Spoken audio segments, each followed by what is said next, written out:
বন্ধুরা, কেমন আছো তোমরা? আশা করি ভালো আছো। আজ আমি তোমাদের জন্য নিয়ে এসেছি একটি অসহায় কচ্ছপ ও নিঃসঙ্গ একটি পাখির গল্প নিয়ে। আশা করি গল্পটি ভালো লাগবে। চলো শুরু করা যাক। একটি ঘন সবুজ জঙ্গলের পাশে ছিল একটি শান্ত পুকুর। পুকুরের পানি ছিল স্বচ্ছ, চারিপাশে ছিল গাছপালা আর পাখিদের কোলাহল। কিন্তু সেই শান্ত জায়গাটাতেই বাস করত এক নীরব কচ্ছপ। তার নাম ছিল কালী। কালী খুব ধীর ও চুপচাপ আর একা থাকতে ভালোবাসত, কারণ তার জীবনে কেউ ছিল না। তাই সে ছিল একা, তাই সে একা থাকতে ভালোবাসত। একদিন বিকেলে আকাশ হঠাৎ কালো হয়ে গেল। ঝড় উঠলো, বাতাস গর্জন করতে লাগলো, গাছপালাগুলো দুলতে লাগলো, আর পাখিরা আতঙ্কে এদিকে ওদিকে উড়াউড়ি করতে লাগলো এবং ছোটাছুটি করতে লাগলো। চরম ঝড়, সেই ঝড়ে অনেক গাছপালা ভেঙে গেল। ঝড় থামার পরে চারিদিক নিস্তব্ধতা নেমে এলো। ঠিক তখনই কালী শুনতে পেল একটা ক্ষীণ কান্নার শব্দ।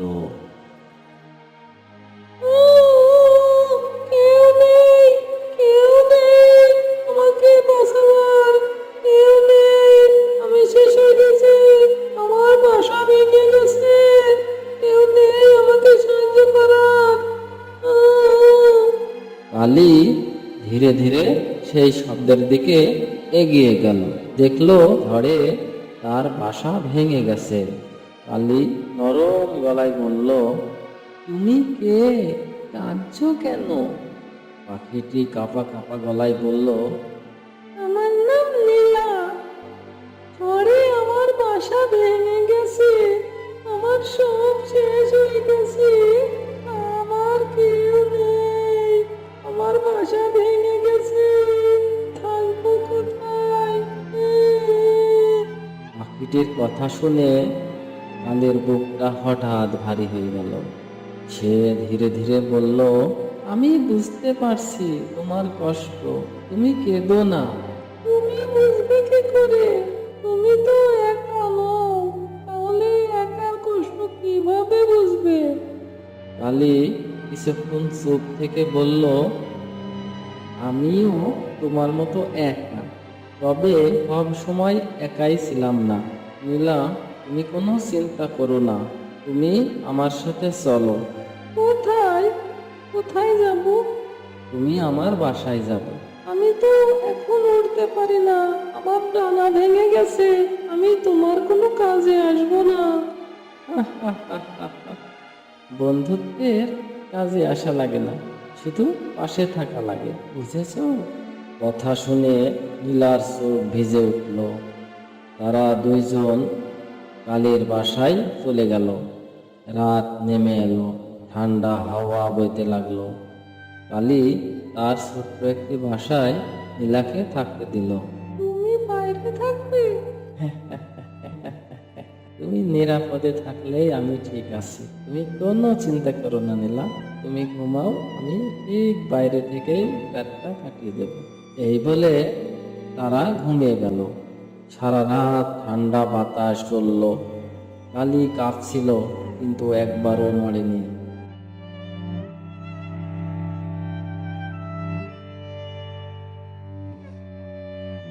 সকালে সূর্যের আলো পড়তেই নীলা জেগে উঠল। সে দেখল কালী একদম স্থির হয়ে আছে, ঠান্ডায় তার শরীর কাঁপছে। নীলা দৌড়ে বের হয়ে বলল, তুমি সারা রাত বাইরে ছিলে? হ্যাঁ, তুমি ঘুমিয়েছো তো, সেটাই যথেষ্ট। কেউ কখনো আমার জন্য এমনটি করেনি। অনেক দিন কেটে গেল। কালী আর নীলা ধীরে ধীরে খুব কাছের বন্ধু হয়ে গেল। কালী তাকে গল্প শোনাতো। জানো, ছোটবেলায় আমি খুব ধীর বলে সবাই আমাকে ছেড়ে চলে গিয়েছিল। এখন আর তুমি একা নও, আমি তো আছি। তুমি আর কতদিনই বা থাকবে? আবার আমাকে একা হয়ে যেতে হবে।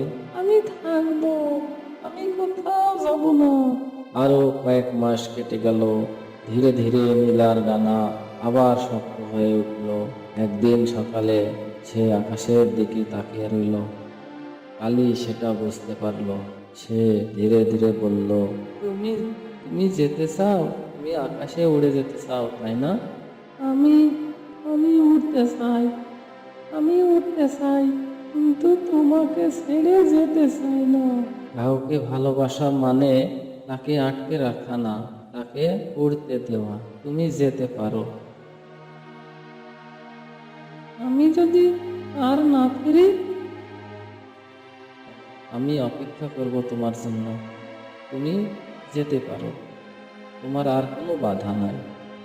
তুমি চাইলেই যেতে পারো। ঠিক আছে, তুমি ভালো থেকো বন্ধু। আমি আবার ফিরে আসবো, আমি আবার ফিরে আসবো। এরপরে নীলা দূর আকাশে উড়ে গেল। কালী সেই আকাশের দিকে তাকিয়ে রইল। নীলা ধীরে ধীরে আকাশে মিলে গেল।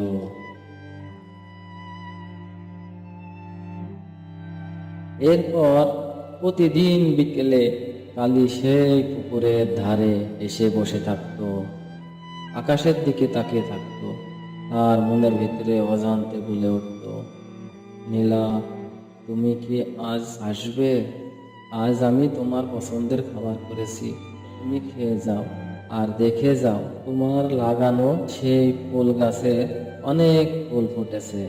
কিন্তু না, কেউ আসলো না। দিন গড়িয়ে সন্ধ্যা ঘনিয়ে এলো, কেউ আসলো না। এমনই করে দিন গেল, সপ্তাহ গেল। হঠাৎ একদিন আবার ঝড় এলো। কালী একা একা বসেছিল। সে ধীরে ধীরে বলল, আজ যদি তুমি থাকতে কতই না ভালো হতো। এই ঝড়ের দিনে, এই নিঃসঙ্গ জীবনে বন্ধু হয়ে তুমি এসেছিলে। আজ তুমি চলে গেছো। যেখানেই থাকো ভালো থেকো বন্ধু। ঠিক তখনই আকাশ থেকে ভেসে এলো একটা পরিচিত কণ্ঠ। বন্ধু, আমি ফিরে এসেছি, আমি ফিরে এসেছি। বন্ধু, আমি ফিরে এসেছি। কালী মাথা তুলে তাকালো। নীলা ফিরে এসেছে। নীলা এসে তার পাশে বসলো।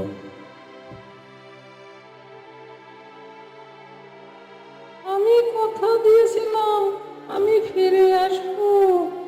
দেখো, আমি ফিরে এসেছি। কালীর চোখ দিয়ে পানি গড়িয়ে পড়ল। আমি জানতাম তুমি আসবেই, নীলা ধীরে ধীরে বলল। তুমি আমাকে শুধু বাঁচাওনি, তুমি আমাকে ভালোবাসা কি সেটা শিখিয়েছো, বন্ধুত্ব কি তা শিখিয়েছো। কালী হেসে বলল, আর তুমি আমাকে শিখিয়েছো অপেক্ষা কখনো বৃথা যায় না। আমি জানতাম তুমি আসবে, তাই তো প্রতিদিন তোমার অপেক্ষায় এখানে বসে থাকতাম, আকাশের দিকে চেয়ে থাকতাম। আজ আমার এই অপেক্ষার পূর্ণতা পেল। আজ থেকে তুমি একা নও, আমি আর কখনো তোমাকে ছেড়ে যাব না। এরপর দুইজনই আকাশের দিকে তাকিয়ে রইল। সূর্য ধীরে ধীরে ডুবে গেল, কিন্তু তাদের বন্ধুত্ব আর কখনো ডুবে গেল না। বন্ধুরা, যদি ভিডিওটি ভালো লাগে অবশ্যই চ্যানেলটি সাবস্ক্রাইব করে সাথে থাকুন এবং নতুন নতুন ভিডিও সবার আগে পেতে বেল বাটনটি চেপে রাখুন। ধন্যবাদ ভিডিওটি দেখার জন্য।